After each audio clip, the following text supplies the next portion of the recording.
Ish deputeti i Partisë Demokratike Ervin Saliani është drejtuar gjykatës së Firit me një kërkesë për lirim me kusht pasi ka përmbushur 2/3 e dënimit me burgim.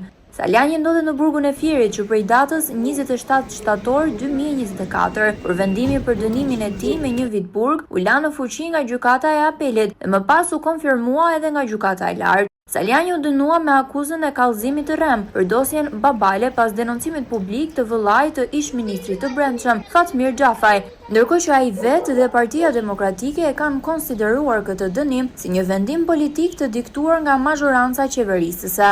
Në reagimet e tij publike, ish deputeti demokrat ka pohuar se çështjen do ta çojë për ankimim në Strasburg. Pas përfundimit të seancës, avokati ish deputetit demokrat Ervin Saliani, Ledio Braho, në një prononcim për mediat ka pohuar se seanca është shtyrë disa ditë pasi IEVP Fier nuk kishte dërguar raportin e vlerësimit. Besoj se do të ketë 2 seanca deri në marrjen e një vendimi, ka thënë Braho, dhe ka pohuar se është në të drejtën e tij për të fituar lirin, edhe pse nuk bëjmë dot orakullin për proceset gjyqësore në Shqipëri. Që u shty seanca me disa ditë për ditën e martë, në mënyrë që IEVP Fier sjellni raportin lidhje me gjyqësin zotin Saliani. Pranishme sot ishte gjitha palët, ishte edhe prokurori edhe përfaqësuesi i IEVP Fier.